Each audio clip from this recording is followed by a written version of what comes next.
Hi guys, तो आज हम बात करेंगे स्कूल हॉलीडेज़ इन यूके के ऊपर। यूके में स्कूल हॉलीडेज़ कब होते हैं और ये कितने होते हैं, और अगर आप इंडिया से यहाँ यूके आने का प्लान कर रहे हैं तो कौन सा वेदर यहाँ लंदन या यूके घूमने के लिए बेस्ट है। तो यहाँ पे सबसे लंबे जो हॉलीडेज़ होते हैं वो अगस्त में होते हैं। They start from July, like 20th of July, and they end on like 4th of September. So it's quite a lot of days, and that's the longest holidays students get in school. और ये सबसे अच्छा weather भी होता है UK में। अगर आप प्लान कर रहे हैं इंडिया से लंदन आने का तो मैं रेकमेंड करूँगी आप जुलाई अगस्त में आएँ, ताकि आप पूरी डे लाइट का आनंद ले सकें और मज़े से घूम सकें। यहाँ की जो गर्मियाँ हैं वो जुलाई अगस्त में ही होती हैं, और यहाँ की जो गर्मी होती है बहुत ही प्लेजेंट गर्मी होती है।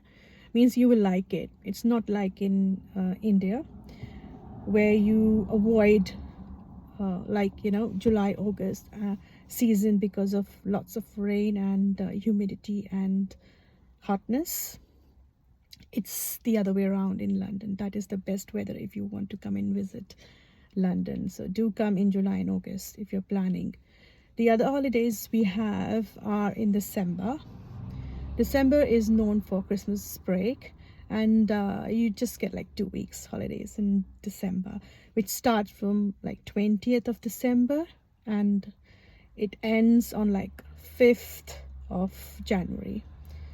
That is a very, very cold period in UK and London, but it is a beautiful time to spend in London as well, especially. पूरा यूके बहुत अच्छे तरीके से सजा होता है, क्रिसमसी होता है और बहुत अच्छी सेलिब्रेशन होती है यहाँ पे क्रिसमस की। तो अगर आप चाहते हैं लाइट्स देखना, रौनक देखना और क्रिसमस मार्केट्स देखना, तो आप दिसंबर में प्लान कर सकते हैं, but you will just get like 10-15 days break. और दूसरे जो हॉलीडेज़ हैं वो हैं ईस्टर हॉलीडेज़, जो अप्रैल में होते हैं। They are like 2 to 3 weeks holiday, again like 15 days, around 15 days holidays, and that time is okay. It's not too hot, not too cold, so आप अप्रैल में भी प्लान कर सकते हैं यूके आने का। फेब में होता है 1 हफ्ते का holiday, which is you might get a cheaper ticket for Feb holiday. It's just a 1 week holiday though, and February is a cold month. You will feel cold if you're coming from India. Even if you're coming in April from India to UK, you will feel cold here because you're not used to of UK weather. तो ये सारे जो holiday की list, अरे हाँ, एक और अक्टूबर में भी हमारे यहाँ स्कूल हॉलीडेज़ होते हैं, जो कि depend on school. You might get 1 week off और you might get 2 weeks of.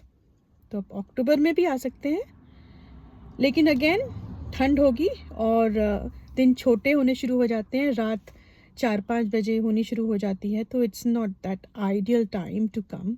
I think October is best to stay in India or like from UK to visit India because of lots of festival seasons over there. तो ये सब जानकारी है school holidays in UK के ऊपर। तो आप अगर प्लान कर रहे हैं या करना चाहते हैं या क्यूरियस हैं कि कब यहाँ पे आना चाहिए, तो मैं बोलूँगी कि आप जुलाई अगस्त में आए, which is the best season, या फिर मई में आए। ये 3 सीज़न जो हैं, 3 जो महीने हैं, बेस्ट हैं यूके का मज़ा लेने के लिए, और even to visit Europe, these are the best months to visit. Thank you for watching. मिलते हैं next time. Bye.